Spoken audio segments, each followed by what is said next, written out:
मी प्रियंका तुमचं पुन्हा एकदा व्लॉगमध्ये स्वागत करते। तर आज आपण बघणार आहोत की केसांसाठी कुठलं तेल उपयुक्त आहे। तर हे मोहरीचं तेल आहे। याच्यामध्ये मी काय काय टाकलंय हे तुम्हाला सांगते, पण चॅनलवरती नवीन असाल तर चॅनलला सबस्क्राईब करायला मात्र विसरू नका, कारण आपण असंच ब्लॉगच्या मार्फत अशाच नवनवीन प्रोडक्टची माहिती देणार आहोत। आणि आपला अजूनही एक चॅनल आहे डॉक्टर प्रियंका नकाते म्हणून, त्या चॅनलवरती मी होमिओपॅथिक आणि आयुर्वेदिकची माहिती देत आहे। तर तिथेही तुम्हाला केसांच्या संबंधित किंवा स्किन संबंधित किंवा कुठलेही जुने आजार असतील तरी त्याच्या आजाराच्या संबंधित सगळे असे होमिओपॅथिक आणि आयुर्वेदिक मेडिसिनची नावे मी त्याच्यामध्ये सांगितलेली आहे, त्याची माहिती सांगितलेली आहे। त्याही चॅनलला व्हिजिट करा आणि सबस्क्राईब देखील करा, जेणेकरून तुम्हाला घर बसल्या तुम्ही होमिओपॅथिकच्या मेडिसिनचा फायदा घेऊ शकता, घर बसल्या तुम्ही जुने आजार बरे करू शकता। तर अशा पद्धतीने हे तेल आहे, संपत आलेलं आहे सध्या। की मोहरीचं तेल आहे, महावीर सरसों का तेल म्हणून लिहिले बघा इथं, महावीर सरसों का तेल। फ्रंट कॅमेरा असल्याने उलट दिसत आहे। तर हे तेल तुम्हाला कुठल्याही आयुर्वेदिक शॉपमध्ये मिळेल किंवा किराणा शॉपमध्ये मिळेल। तर याच्यामध्ये मी काय काय टाकलेलं आहे, एका लोखंडाच्या कढईत किंवा खोलगट जर लोखंडाचा तवा असला तर तो तवा घ्या, त्याच्यामध्ये पूर्ण बाटली ओतायची। एवढी बाटली भरून तेल असते, पूर्ण बाटली ओतायचं आहे ते तेल। त्याच्यामध्ये तेल ओतल्याच्या नंतर काय करायचं, बाकीच्या गोष्टी पण त्याच्यामध्ये ॲड करायच्यात आपल्याला। मेथी दाणे भिजू घालायचे आदल्या दिवशी, मेथी दाणे, कढीपत्ता देखील भिजू घालायचे। भरपूर प्रमाणामध्ये कढीपत्ता घ्यायचा, त्याच्या काड्या घेतल्या तरी चालतील, त्याचे देठ घेतले तरी सुद्धा चालतील।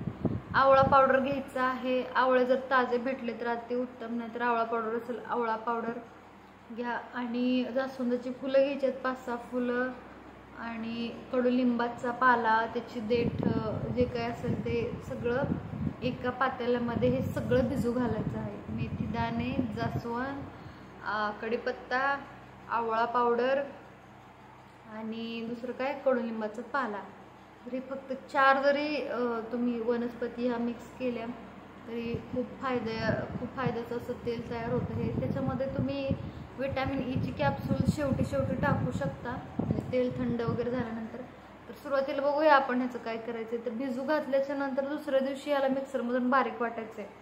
हे सगळं वनस्पती भिजू घालायचे आहेत, मिक्सरमधून बारीक वाटायचे। वाटल्याच्या नंतर ह्याचा जो रस असतो कपड्याने गाळायचा, याचा रस कपड्याने रस गाळायचा आहे। कपड्याने रस गाळून घेतल्याच्या नंतर ज्या कढईमध्ये याच्यामध्ये तुम्ही हे तेल काढून घेता मोहरीचं, तर त्याच्यामध्ये तुम्हाला हा रस, कपड्याने गाळलेला रस त्याच्यामध्ये टाकायचा आहे। बारीक गॅसवरती याला शिजवायचं आहे। कधीपर्यंत शिजवायचं, आता तेलामध्ये जर पाणी पडलं तर चटचट असा आवाज येतो, तर तो आवाज बंद होईपर्यंत त्याला शिजवायचा आहे। 15-20 मिनिट लागतील किंवा अर्धा तासही लागेल। गॅसची फ्लेम कशी आहे त्याच्यावरती डिपेंड करतं। फुल फ्लेमवरती गॅस ठेवला तरी चालते, काहीही करपत वगैरे काहीच होत नाही, याला काहीच म्हणजे करपून वगैरे जात नाही किंवा काही होत नाही। तर याला काढल्याच्या नंतर, उतरवल्याच्या नंतर 1 दिवस 1 रात्र तरी तसंच ठेवायचं त्याला, त्या कढईमध्ये, त्याच्यामध्ये लगेच गाळून घ्यायचं नाही। दुसऱ्या दिवशी एक पातेलं घ्यायचं, त्याच्यावरती कपडा ठेवायचा, त्याच्यानंतर हे तेल सगळं त्याच्यावरती ओतायचं। ओतल्यानंतर हे तेल तयार झालेलं आहे। आठवड्यातून 3 ते 4 दिवस तुम्हाला हे तेल वापरायचं आहे।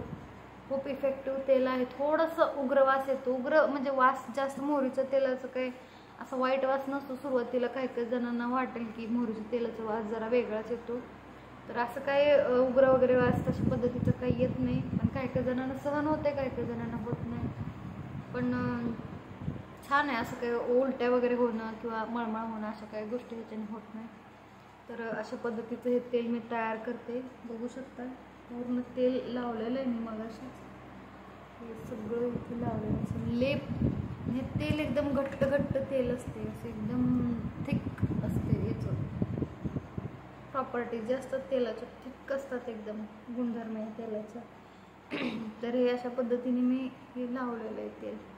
खूप इफेक्टिव्ह तेल आहे, नक्कीच ट्राय करून बघा। माहिती आवडली असेल तर व्हिडिओ शेअर करा, कारण मी ब्लॉग जर बनवला तर ब्लॉग तर सगळेजणच बघायला लागलेत, पण आयुर्वेदिक होमिओपॅथिकचं जे मेन चॅनल आहे, जे मेन त्याच्यावरून काही गोष्टी माहिती करून घ्यायच्या असतात, ज्या मेन गोष्टी ज्या आहेत आपल्या आरोग्याच्या संबंधित त्या गोष्टी लोक बघतच नाही आहेत.